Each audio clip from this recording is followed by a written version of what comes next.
At 16, I'm haunted by my cousin's playful taunts from my childhood. It's just a game, she'd say, but her actions left scars I still grapple with. As a kid, I thought I loved her. Was it affection or manipulation? Now I'm trapped in confusion. How do I confront this? Bonjour à tous. Je souhaite vous demander sincèrement de ne pas critiquer ou de parler négativement de ce qui est passe. Je recherche vraiment des conseils, des opinions, mais aussi du soutien.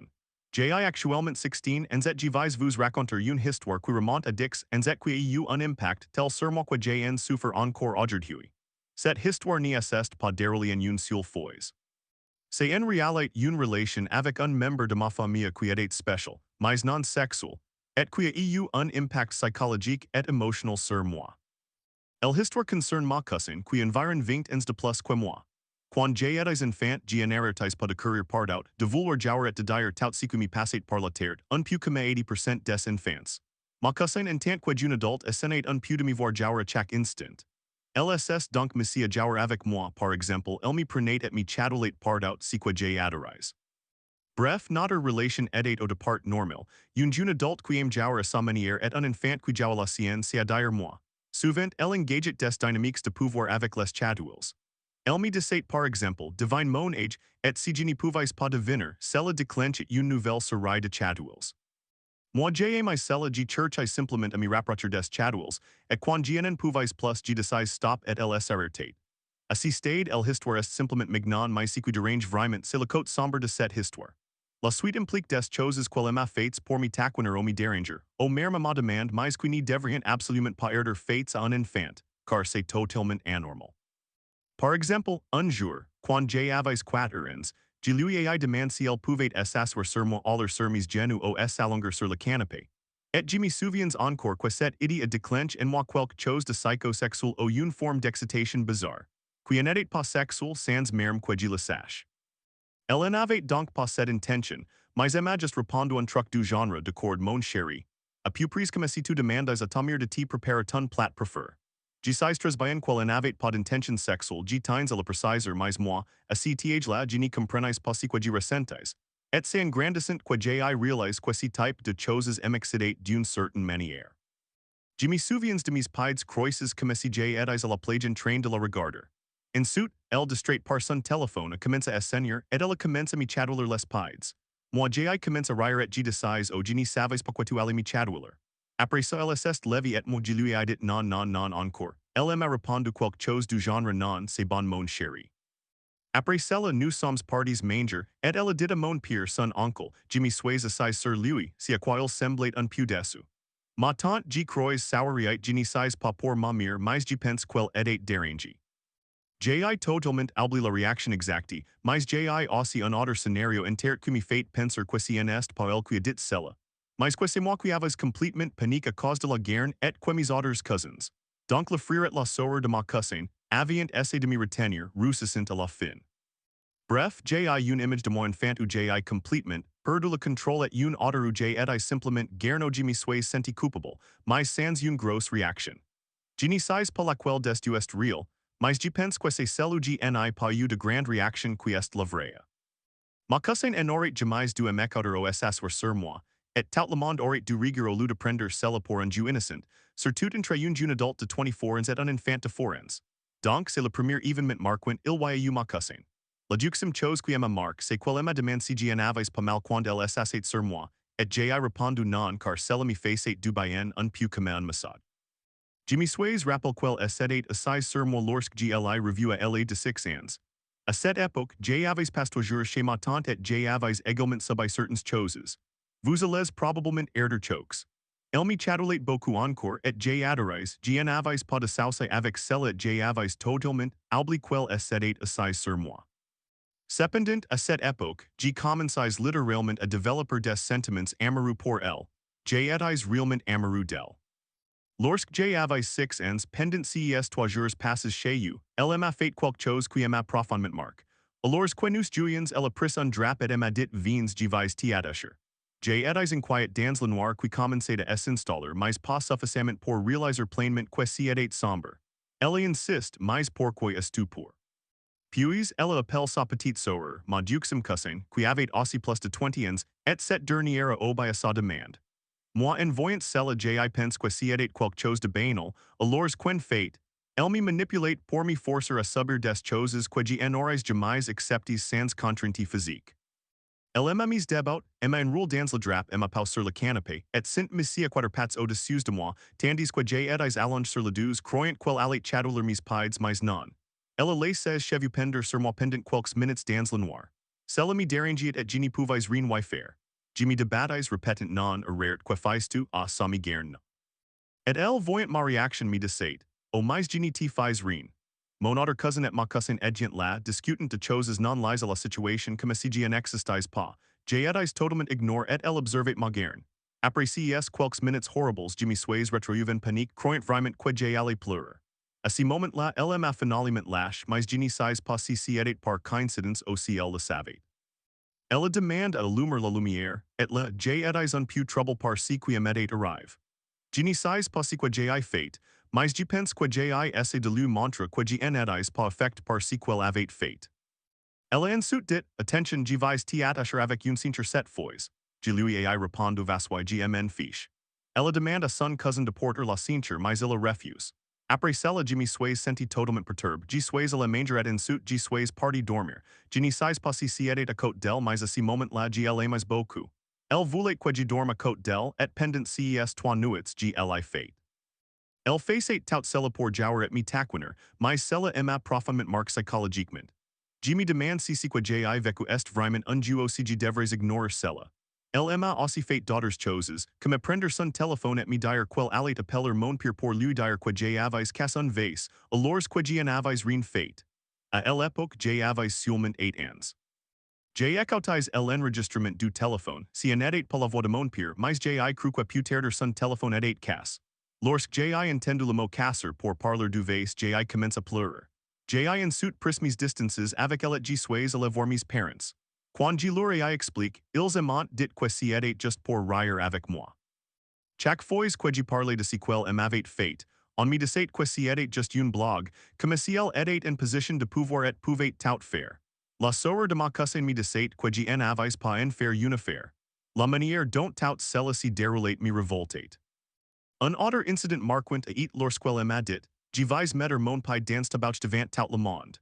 Et quand je dis tout le monde, il ne manquait que son père il y avait ma tante, ma mère, mon père, mon cousin et ma cousine, personne en ariga. Peut-être que ma mère dit que j'avais bien fait de lui répondre car je lui avais dit que si elle le faisait, j'avais envie de dire vassois essia.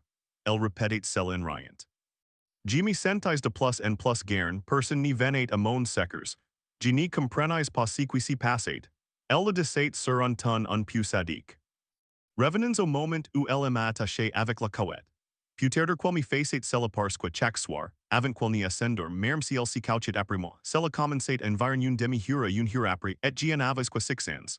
Cela ressemblait peut-être un besoin de continuer à jouer, même quand il était temps de dormir, et cela lui permettait de se venger en m'attachant dans la couette. Je ne sais pas si elle établissait un lien entre les deux, mais rien en était clairement exprimé. Au fond, j'ai pense que j'avais mérité cela quand j'étais plus jeune. Maintenant, avec le recul, je vois que tout cela n'était pas juste. En ce qui concerne la remarque sur le pied, sachez qu'en grandissant, j'ai développé une attirance pour les pieds, mais elle ne le savait pas. Mon père n'a absolument pas riga personne en ariga. Comme je l'ai déjà dit, j'aurais pu dire que cela ne me dérangeait pas, mais au lieu de cela j'ai sali et humilié.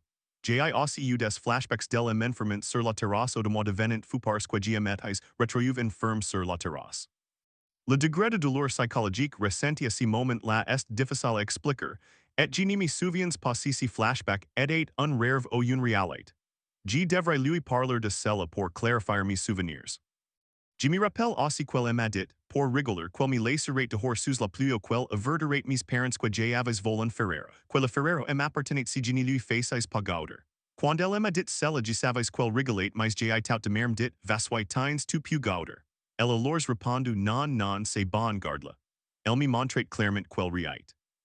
Je sais qu'elle n'avait pas de mauvaises intentions, qu'elle voulait simplement me taquiner un peu, que c'était juste un jeu immature, mais je voudrais savoir si ce qu'elle a fait est pardonnable et qui est vraiment à blâmer. Qu'est-ce qui aurait dû se passer, qu'auriez-vous fait à ma place, que mes parents auriez-ils dû faire selon vous, comment auriez-vous agi si vous aviez été à leur place. Je souviens de moments où j'aimais beaucoup, où elle jouait avec moi, et cela fait maintenant dix ans que j'y pense à cela que c'est encore en moi. J'y crois que j'y pense à cela au moins une fois par jour. Parfois quand j'y suis là en train de discuter avec moi-même, j'ai l'impression que j'y suis en train de parler avec elle. Quand j'y fais quelque chose ou que j'y fais un snap, j'ai l'impression que j'y vais l'envers à elle alors que j'y n'ai même pas son contact et que cela fait toi ans que j'y n'y l'ai pas vu. Tout cela me plonge dans un état de confusion psychologique et émotionnelle. Cela est ma puter même cri des troubles sexuels, que me une occurrence pour erder piétine. J'ai essayé de ne pas culpabiliser par rapport à cela, mais il faut savoir que pour l'histoire de la couette, j'y n'ai rien dit à mes parents pendant 2 ans. Quand ma mère elle a finalement su, elle m'a dit que si était just des bêtises. Je me rappelle aussi que ma cousin m'a aidé à m'endormir en jouant des musiques pour enfants et en discutant avec moi. Il y a eu plein de bons moments entre nous, et je sais que la base, elle n'avait pas de mauvaises intentions, du moins celles si que elle en put voir la surface. J'ai même un souvenir d'elle en larmes après la mort de mon grand-père, du côté de ma mère. Au fond, elle est une bonne personne, mais elle a fait des choses inimaginables dont elle ne s'y rend pas compte. Mon esprit n'arrive pas comprendre ce que je dois faire entre ignorer ce qui est passe, lui parler avec affection, consider ça comme de la taquinerie exagérée ou alors just quoi qualifier cela d'abus. Dois je lui pardonner ou pas, qui est vraiment responsable dans tout cela. Tout cela me traverse l'esprit en boucle et me met en colère. Quand j'imagine cela si produire à mon petit frère, bien que si soit désormais impossible quel aegis ainsi, j'éprouve une rage intense parce que certaines limites n'ont pas été respectées. En gros, voilà, il ne faut pas prendre à la légère que tout cela put avoir un impact psychologique sur un enfant. Tout cela cause une grande partie de mon trouble de l'attention. J'ai eu des envies sexuelles déroutantes depuis un très jeune âge vers 11 ans, je ne sais pas si c'est réellement la ces événements. Je suis partage d'un côté je pense qu'elle n'a rien fait de mal de son point de vue, mais d'un autre côté cela put être dangereux. Dois je lui dire cela sans en parler à mes parents, ou devrais-je couper les ponts avec tout le monde, je ressens une rage de la colère de la tristesse. J'ai l'impression que ma vie n'a pas de sens, et j'ai même eu des idées sombres à plusieurs reprises. J'ai ressenti le besoin de me blesser, mais sans le faire sur d'autres personnes. Le temps passe, j'ai pense un peu moins et je commence à me calmer, mais j'ai en souffre parfois au point de ne pas pouvoir lire un texte sans me déconcentrer ou de ne pas pouvoir dormir. Ayant simplement l'impression que je vais faire une crise. Ça commence à diminuer, mais si n'est pas encore réglé. Je me demande comment je puis repartir à zéro avec mes cousins et si c'est le meilleur choix. Quoi devrais-je faire? Questi que j'ai vécu et j'ai racen den souffrir. Avez-vous déjà vécu des expériences similaires? Questi que aurait dû être fait? Quoi mes parents orientils du faire à ma place? Comment aurais-je dû rigueur? Et comment devrais-je traiter cette personne si je la revois? Yesti si du de l'abysse ou de la maltraitance? Je vous remercie d'avance pour vos réponses. Je vous demande de répondre avec le plus grand respect et sérieux. J'aimerais simplement trouver une conclusion à cette histoire et savoir comment je dois rigueur, prendre conscience de ce qui est passe pour pouvoir le jurer. Merci à tous ceux qui m'aideront. Story 2. Surviving a nightmare. After years of bullying and addiction, I faced abuse in custody. I was terrified, I thought as I was falsely imprisoned. My father was my only supporter until he was taken from me. How do you escape a life of relentless torment and betrayal? English Translation Part 1. I was born into a financially well-off family with both parents working as public servants. Since both were employed, I believe my paternal grandmother took care of me. I do not have any memories of that time, but there is a Japanese saying, the soul of a 3-year-old lasts until 100, which makes me wonder whether my upbringing by my grandparents was deficient or if I was born with autism. I do not know. I ran away from kindergarten and eventually stopped attending altogether. When I began elementary school, I felt that I lacked both academic ability and communication skills in comparison to my peers. Later, we moved to Tsurugaya Home, where I was bullied for 4 years by a group of students who were one grade below me and came from a Korean family. When I started junior high school in my first year, I defended a fellow student who was being bullied, but afterward I became the target of bullying myself. Even the student I had protected participated in the bullying against me, and in a fit of rage, I retaliated violently. Following that incident, I ceased attending school entirely in October of my first year. I began wandering outside during the day and was caught shoplifting. I was taken to the police station, where I received a warning and reflected on my actions. I was born into a financially stable household with both parents working as public servants. Since they were both busy with their jobs, I believe it was my paternal grandmother who mainly looked after me during my early childhood, although I do not remember much from that time. There is a Japanese proverb that states, "What is learned in the cradle is carried to the grave," and I sometimes contemplate whether my early upbringing was lacking or if I might have had a developmental disorder from the very beginning. I ran away from kindergarten and eventually ceased attending altogether. When I entered elementary school, I began to sense that I lacked both academic ability and communication skills compared to those around me. Later, after we moved to Tsurugia H home, I experienced 4 years of bullying from a group of students who were a year younger than me, belonging to a Korean family that had recently moved into the area. Summary of my background, English translation, Part 1. I was born into a financially stable household with both parents working as public servants. Because they were both employed, I believe my paternal grandmother primarily cared for me, although I do not remember much of that period. There is a Japanese proverb that states, "The soul of a 3-year-old lasts until 100, and I sometimes wonder whether the shortcomings in my grandmother's parenting contributed to my struggles or if I was born with autistic tendencies. As a result, I ran away from kindergarten and eventually stopped attending altogether. By the time I commenced elementary school, I already felt I lacked academic ability and communication skills compared to others. After moving to Tsurugia H home, I was bullied for 4 years by a group of students who were 1 year younger than me and part of a Korean family that had recently moved into the area. When I began my first year of junior high school, I initially stood up for another student facing bullying, but then I became the new target myself. Even the boy I attempted to protect joined in the bullying against me. I became so enraged that I lashed out and physically attacked someone, which led me to stop going to school. This happened in October of my first year.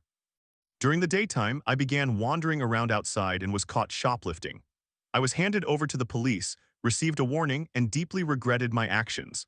Subsequently, I became a recluse and started developing an addiction to a Korean-made online computer game. Summary of my background, English translation, Part 2. Eventually, I came to the realization that I could not continue living this way, so when I turned 17, I informed my father of my desire to return to school. I enrolled in a branch-type correspondence high school known as Withus High School, but I ceased attending due to difficulties with interpersonal relationships and my lack of academic ability. I later obtained a high school equivalency certificate. My father then recommended a technical school in Tokyo that was licensed for the national third-class electrical license and had a high job placement rate. However, I quit shortly after enrolling due to ongoing academic and social struggles. I sought employment, but due to sleep disorders and difficulties in dealing with others, I frequently quit jobs. I lived in Tokyo on money sent by my parents, but as I could not achieve financial independence, they ultimately suggested that I return to Sendai. I was around 20 years old at that time. After returning, I encountered Ai Imadegawa, who had previously bullied me, and they remarked, "That guy could never hold down a job." Looking back now, I believe the bullying had never truly ceased. Following that, my parents assisted me in obtaining a truck driving license, which made it relatively easy for me to find employment. However, my sleep disorder, social difficulties, and complications resulting from a botched surgery on my left ear, which left me partially paralyzed on that side, prevented me from maintaining jobs for long. My last job was as a temporary factory worker for Toyota in Ohira Village. There, a Korean coworker provided me with chewing gum laced with methamphetamine. I overworked myself and developed a herniated disc in my back, rendering me unable to continue working. That occurred in 2013. Summary of my background, English translation, Part 3.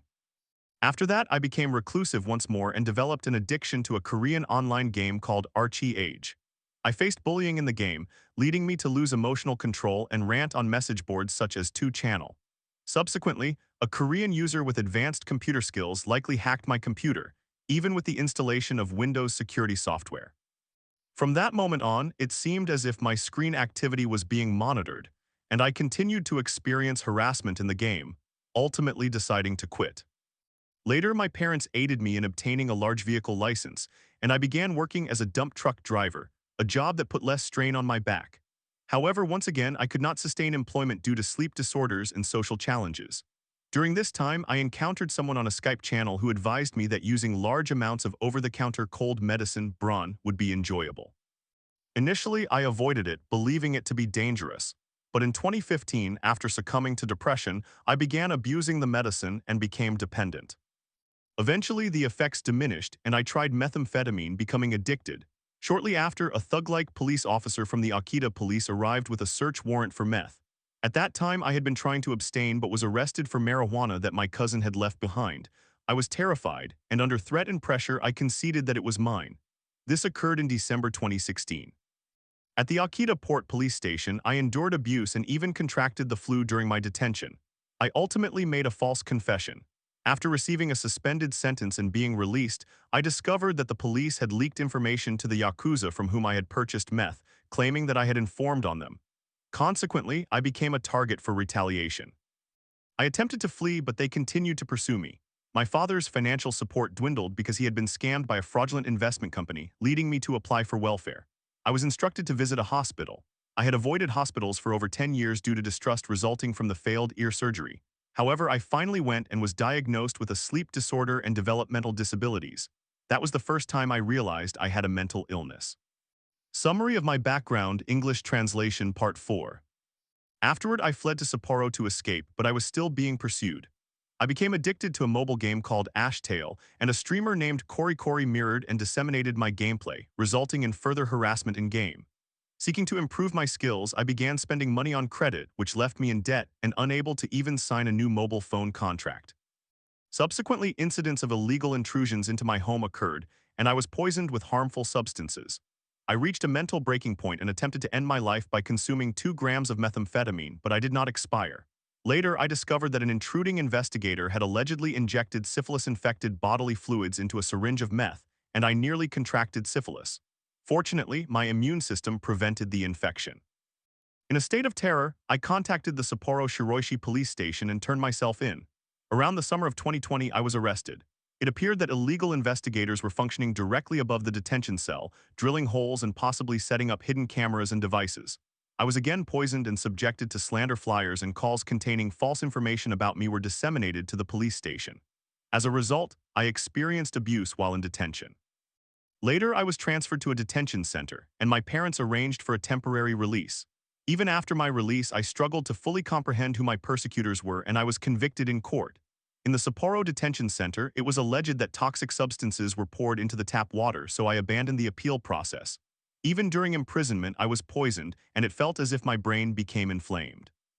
I was subsequently moved to Kashiro prison, where the abuse intensified. I was dosed with thinners, and the pressure on my carotid artery became unbearable, pushing me to the brink of suicide.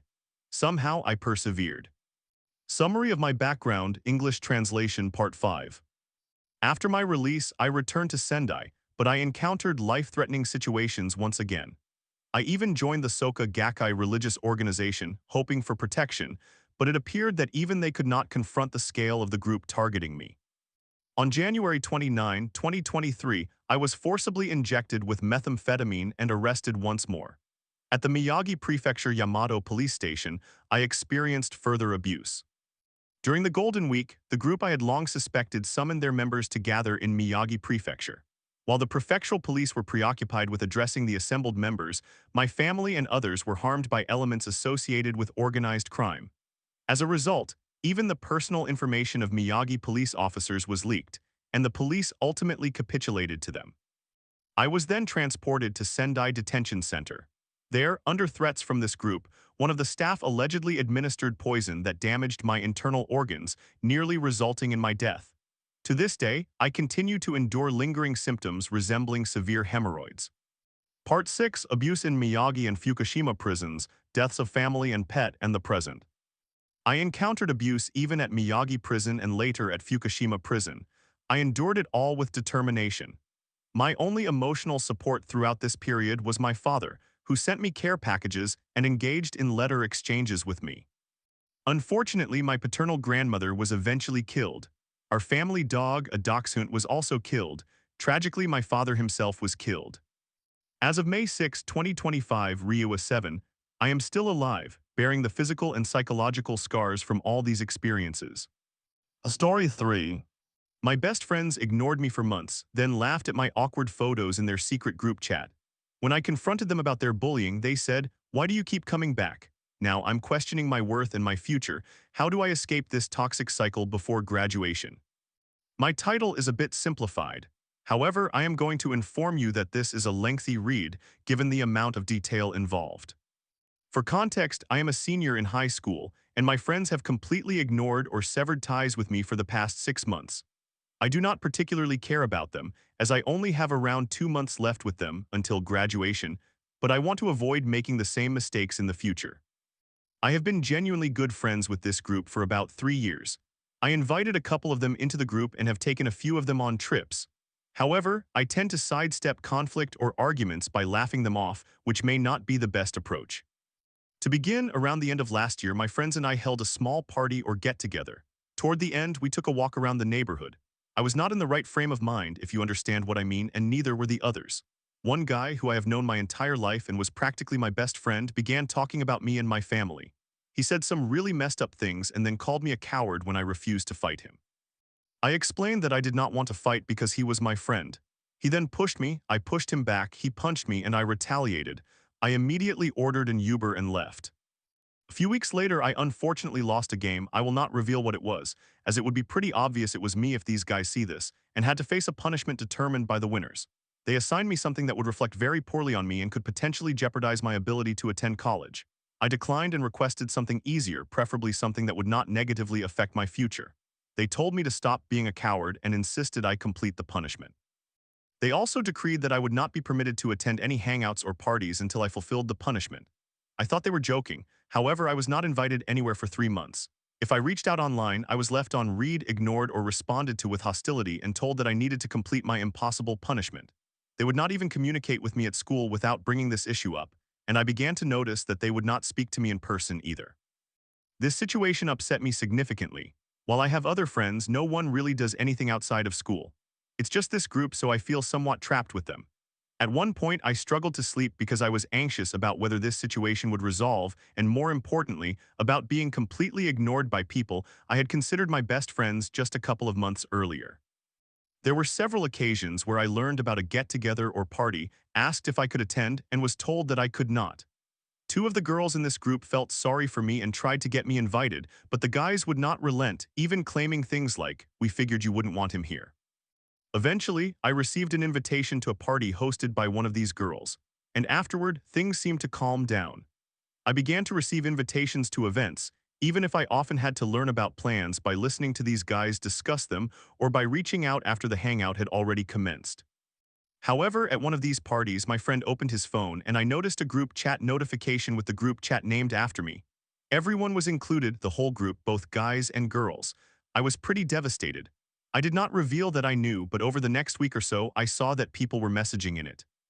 We had previously had a group chat with the same members, but it had become inactive since I stopped receiving invitations to events. Since noticing this, I have picked up on some things. They all chat in this group, which is why I never hear about anything, and more frustratingly, the background photo for this group chat is a picture of my face taken at an awkward moment when I was caught blinking and turning my head in short. It is not flattering. Then yesterday, when we all gathered, I observed that the photo had been changed to one of me passed out on a couch. Returning to the story, things were as smooth as they could be until a couple of weeks ago. I went to the usual hangout spot, the house of a good friend who invited me over, as he is part of this group and probably the only one who has not treated me poorly. We were just messing around. Around 12, we were all somewhat intoxicated and sitting on the couch when one of these guys stood up in front of us and began yelling at me. The guy who punched me earlier joined in. He said things like, "Why do you hang out with us? We all hate you. And why do you keep coming back when you just get bullied?" He then went on about my exclusion, but I do not recall the rest of what he said. He ended up slapping me and said some other things. I called an Uber home, wrote down what I remembered from that night so that I would not forget, and went to bed, but not before messaging him to ask why he was being rude to me that night. I wanted to give him a chance to apologize, but I woke up to a message saying, "I don't remember what happened, but what I said was the truth." This guy had been my best friend for about 3 years. We got along well and had never had significant issues before this. One of the other guys filmed the entire altercation and sent it to their group chat. One of the girls responded with laughter, asking what I had done to make him mad, as if I had instigated the entire situation and it was a regular occurrence. I know this because the guy next to me was on his phone and I caught sight of the group chat. Regarding what he said, I do not feel bullied by these guys. Sure, I have been left out before, but now I generally attend everything even if I do not participate in the planning. In person, we get along fine. It feels a bit strange over the past few months, at least from my perspective, but I try to ignore it. Sometimes I show up and one of the girls will say something like, "Oh, my name, you came too," or "Oh, I didn't know you were coming." We never argue or have issues unless someone drinks too much. They always seem happy to see me when I attend events. At school, we acknowledge each other in the halls. I stopped sitting with them at lunch back in January. I returned to the same place a week later. I was invited by the guy who lives there, a close friend of mine. They all appeared delighted to see me, high-fiving me and asking how I was doing. Then they began consuming drinks and the group split. Some went to grab food at a restaurant while a few stayed behind. I decided to stay. Apparently that was a poor decision. I was left with the guy who fought me and also one of the close friends I mentioned earlier. The guy who fought me started making comments about me, my family, and other topics. He asked what was wrong with me.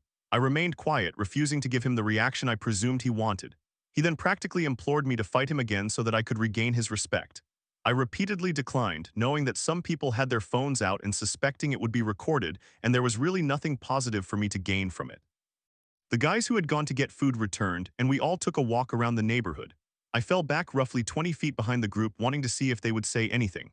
I suspect they thought I would not remember, as the two guys who claimed to hate me began to rant about me.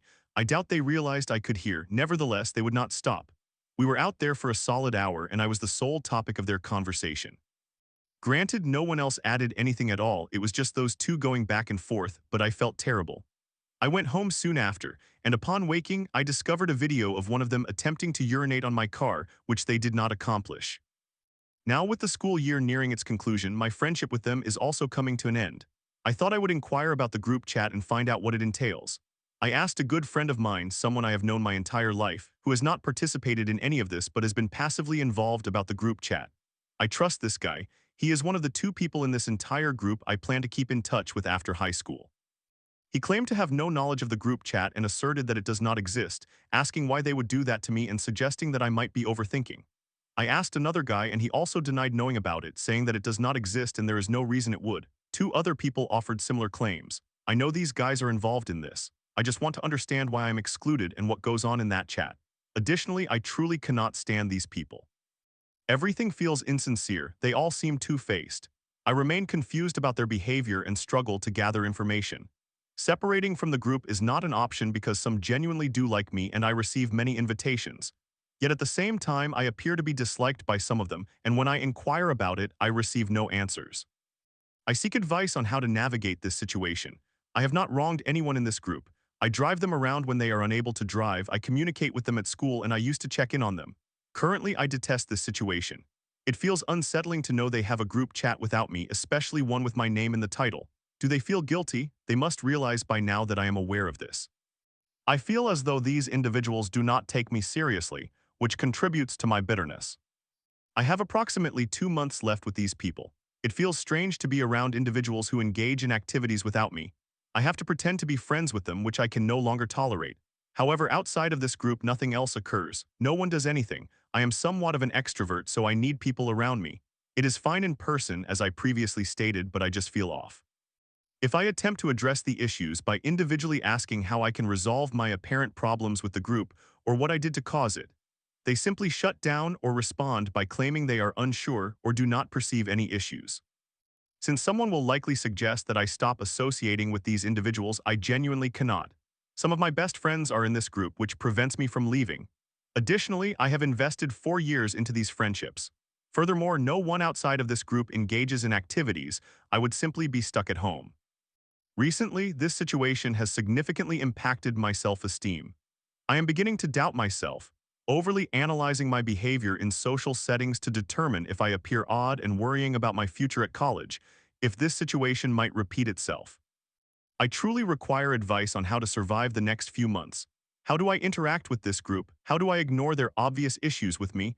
I have never done anything to these individuals, and when I ask what occurred, they dismiss it as if they do not know either. I apologize for ranting. I simply need assistance. Thank you for taking the time to read all of this. To summarize, my friends have been treating me poorly for the past 5 months, and I am unsure how to proceed and make amends with them. Story 4. I used to resent my dad's secret family, but now I want to join them and cut ties with my chaotic birth family. You're an unwanted bastard, my mom screamed, fueling my escape. After years of chaos, I'm ready for a normal life. Can I really leave it all behind? Throwaway account. I initially intended to post this on relationship advice, but the story turned out to be quite lengthy and I am primarily expressing my feelings. My life has been rather perplexing, and I have never shared the complete narrative in chronological order, so this is somewhat therapeutic for me. I grew up with only my mother and my older brother. I would see my father once every few months, but my mother always claimed he did not live with us because he worked abroad. As I grew older, I began to discover that he actually lived in the same city, owned a house here, and did not really stay abroad for extended periods. My parents were just constantly arguing and preferred not to live together. My mother always worked late and we were not very stable financially. She and my brother would frequently argue, both suffering from terrible anger issues. We always had to share one room with him, and I would sometimes return from kindergarten to find all my belongings and favorite toys scattered on the floor, some items broken and the wallpaper vandalized with the word bitch painted all over it. It was challenging, and at times my father would take him away from this chaotic environment. I always tried to assist my brother, even though he often rejected me. I hoped he would eventually play with me or accept me, so one day I asked to go with him because my mother was screaming at me too. When we arrived, I saw a rather luxurious two-floor apartment. My father introduced me to other children, most of whom were much older than us, and their mother. There was a palpable tension and awkwardness among us, as if I had intruded on someone else's family, a significant foreshadowing, yet my father insisted we were now one big family. Their mother cooked for us and took us for walks, while my father read me bedtime stories. I was astonished by how normal this family appeared, something I had only ever seen on television. The children remained quite distant and I did not get to know them very well. Everything felt confusing, so my father had another family, okay. The next day my mother called my father and pleaded with him in tears for me to return home, promising that she would never abuse us again. I loved my mother deeply and always felt responsible for her happiness, so I agreed, but my brother continued to stay there frequently. I eventually forgot about the entire situation and did not pay much attention to it, yet I kept hearing from my mother about how my father loved his other children much more and did not care for us at all. He did not pay her alimony, did not buy us nice gifts, and never attended my school or piano performances and so on. Again, I did not focus on it much either. One day, during another argument, she called me an unwanted bastard, stating that formally, my father did not even exist and that I was born illegally, blaming me for all her life's problems. I was always alone and did not have any friends. My once bubbly and loud personality diminished by the age of 7, and I came across as a strange, shy child at school. I was terrified to speak to people and would often burst into tears at loud noises or bright lights. Since my mother lacked time to care for us, I grew up with her brother. He took on many parental responsibilities, cooking, cleaning, playing dolls with me, and ensuring he picked me up from school on time, unlike my mother who often forgot me until 9 p.m. However, he had a serious alcohol problem and would become aggressive, threatening us with a knife, a drill, or an axe when intoxicated. Unfortunately, he passed away from a heart attack when I was 12, leaving me with a peculiar numb feeling, as if it were my fault that I could not save him. My relationship with my father improved when I became a teenager. I felt a deep-seated resentment because I believed he had abandoned me in this hellish situation. I started to believe my mother's claims that he preferred his other children. I was bitter that their lives were normal while mine was not. He attempted to reunite me with those children when I turned 16. He adopted me back because it turned out my mother had put a random man's name on my birth certificate instead of my father's to spite him, thus giving me her last name. I assumed this was permissible in my country at that time. I moved abroad to attend school in Europe, where my half-siblings were all studying at universities. I began to engage with them more and we grew closer. I have been grappling with severe depression since I was 13, and I noticed that their mental health appeared consistently stable, which was unimaginable to me. Once again, their family seemed relatively normal. Their mother never threw a television out the window when they voiced their opinions, and their uncle never threatened them with a "here's Johnny" moment like I experienced. This was when I finally began to piece together the fragments of my story. As you may have already gathered, my father never left their family to be with us and returned. We were the secret family all along, and I was the product of an affair. My parents were in a civil union and divorced when I was born. One of my half-siblings is younger than my brother, which means my father had two families simultaneously. Their mother even shares the same birthday and a similar name as my mother. I do not understand how he managed to pull that off. Did he think, I love my wife so much that I wish I could create a clone of her? I also learned over the years that my grandmother on my mother's side was an even more extreme version of my mother, which explains why she raised a daughter who is just as abusive and two alcoholic sons. I never met my grandfather. He passed away almost exactly on the day I was born, but my mother always referred to him as a saint. It turns out he was also an alcoholic and would physically abuse his wife and children just like my uncles. My brother dropped out of college, started drinking and partying excessively, does not hold a job, and struggles to maintain healthy relationships. He often makes me very uncomfortable with sexual remarks. I must admit, I developed anger issues at 15 and know how to push buttons. I can say deeply hurtful things at times, but only after someone hurts me significantly first. However, he tends to overreact to whatever my mother and I say, punching walls, playing the victim, and throwing tantrums as he did 2 decades ago. My mother has improved, but only because she experienced some form of religious psychosis while I was abroad, leading her to join literal cults and pyramid schemes as a coping mechanism. Consequently, she now appears peaceful and kind on the surface, although she still throws crazy tantrums occasionally. I am exhausted by all of this. I do not wish to interact with my mother, nor with my brother. My grandmother is facing serious health issues at the moment, but I do not even want to speak with her. As a child, I tried to help everyone. I attempted to parent my own mother, believing I could and should fix everyone. I see that, regardless of therapy, this side of the family continues to make poor choices consciously. I want my future children to know my true family, as I do not want their voices and stories to fade away one day. Yet I yearn to settle in Europe with my wonderful and kind half-siblings, with my father and my boyfriend. I feel embarrassed when people in real life learn about my family, fearing their judgment of me. I am uncertain about whether I should attempt to involve my mother and brother in therapy and mend our relationship. It is not as if I have not been trying for the past 20 years. I apologize for this lengthy venting post. I hope someone will read it and share their thoughts or even advice if possible.